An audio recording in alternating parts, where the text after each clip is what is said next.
ক্রিকেটে যে কোনো কিছুই সম্ভব, যেহেতু আমাদের 7 উইকেট এখনও আছে, প্লাস রিয়াদ ভাই, লিটন এরা আছে। সো সবচেয়ে ইম্পর্টেন্ট হবে যেটা হলো আমার কাছে মনে হয় যে প্রথম সেশনটা যদি আমরা উইকেটলেস যাওয়ার খুব বেশি হলে যদি একটা উইকেট পড়ে, আর এটাই আর কি, মানে ইট will be difficult but it's not impossible. কি আশা করবেন সম্মুখ থেকে কিংবা যেসব ব্যাটসম্যান এখন যদি আজকে অ্যাটলিস্ট একটা যদি উইকেট পড়তো আমাদের, তাহলে আমরা খুব ভালো একটা সিচুয়েশনে থাকতাম ম্যাচটা ড্র করার জন্য। বাট যেহেতু 3টা উইকেট পড়ে গেছে and then we have a long tail too, so difficult but not, it's not impossible. On and off আমি এটা বলবো, বিকজ আপনি there were few overs that they bowled extremely well, and there were few overs that যে জিনিসটা করা উচিত ছিল ওটা করে নেয়, but that comes through experience. একটা জিনিস মনে রাখতে হবে আমাদের সবার, যে this three are very very new. আর আপনার আর যাদের সাথে আমরা খেলছি অলমোস্ট দুইজনের তো 250 করে উইকেট আছে। So it comes through experience. এটাই আশা করবো যে এই একটা লার্নিং যে জিনিসটা হচ্ছে ওদেরকে, জিনিসটা দেখে এটার থেকে ওরা শিখুক।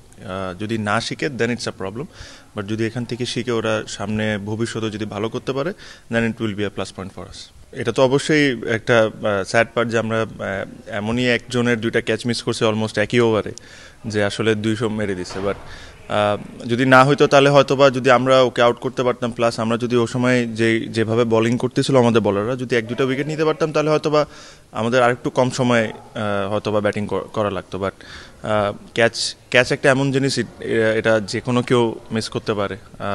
আই এম শিওর যারাই ড্রপ করেছে they feel bad about it, but it's part of cricket. So মানে এটা হচ্ছে, দ্যাট ইজ ব্যাড, বাট এটা নিয়ে আমি কি বলার, এটা নিয়ে কিছু বলার নেই আমার আসলে। আমি এটাই আশা করি যে আমাদের জন্য এখান থেকে পজিটিভই হবে। বাট যদি না হয়, যেটা আমি বললাম যে ইট উইল বি ডিফিকাল্ট, তারপরে একটা বলতে পারবো, বাট এই মুহূর্তে এখন পর্যন্ত এরকম কিছু না। ইয়াং প্লেয়ারদের মধ্যে কি পজিটিভিটি দেখেছেন এই সিরিজে? আমার কাছে মনে হয় মানে আমার কাছে সাদমানের ব্যাটিং আমার কাছে খুব ভালো লাগছে। ইট ইজ আনফর্চুনেট যে সে ওই সামহাউ 20-25 আউট হয়ে যাচ্ছে, বাট আপনি যদি ওর খেলাটা দেখেন, এটা নিয়ে অলমোস্ট 4 ইনিংস ব্যাটিং করছে, হি লুকড ভেরি কম্প্যাক্ট। আর আপনি এমন একটা জায়গায় খেলতেছেন যেখানে সহজ না খেলা। আর স্পেশালি আমরা তো ধরেন 10-12 বছর ধরে খেলছি, this is my 3rd tour. একটু হলেও আমার কাছে এক্সপিরিয়েন্স আছে, জানি যে কী করে না করে। বাট ওর মতো ওর মাত্র সেকেন্ড টেস্ট, হয়তো বা সেকেন্ড অথবা 3rd টেস্ট, ও এখানে আসে যেভাবে কম্প্যাক্টলি ব্যাটিং করতেছে, I see a lot of positive in it. But I hope that এই যে স্টার্টগুলো ও এখন মিস করতেছে, it doesn't waste in the future আর কি। পিচের এখানে তো সহজ না ব্যাটিংটা করে, এটা তো আমরা প্রথম দিন থেকেই জানি। বাট আমার কাছে মনে হয় আপনার প্রথম ইনিংসও আমাদের কাছে সুযোগ ছিল, আমরা যা করছি তার চেয়ে ভালো করার, বিকজ আমাদের খুব ভালো একটা স্টার্ট পেয়েছে। এই ধরনের উইকেটে স্টার্টটা ইজ ভেরি ইম্পর্টেন্ট।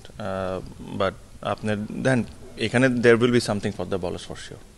এখানে এটার কোনো ডাউট নাই, এর উইকেটটা বানানো হয়েছে ওইভাবে করে। বাট এখন আমাদের দায়িত্ব হলো যে যেভাবে করে আমরা যদি সার্ভাইভ করতে পারি আর কি। বেশি এম্বারাসিং হবে যদি একটা, খারাপ তো অবশ্যই লাগবে, বিকজ এটা এটা লুকানোর কোনো কথাই না। প্রথম 2 দিন আমরা খেলি নাই, প্লাস 3 দিনের মধ্যে যদি রেজাল্ট আমাদের এগেনস্টে যায়, তো অবশ্যই খারাপ লাগবে। এখানে আমি যদি বলি যে না লাগবে না, তাহলে আমি ভুল বলতেছি। সো অবশ্যই লাগবে, এটা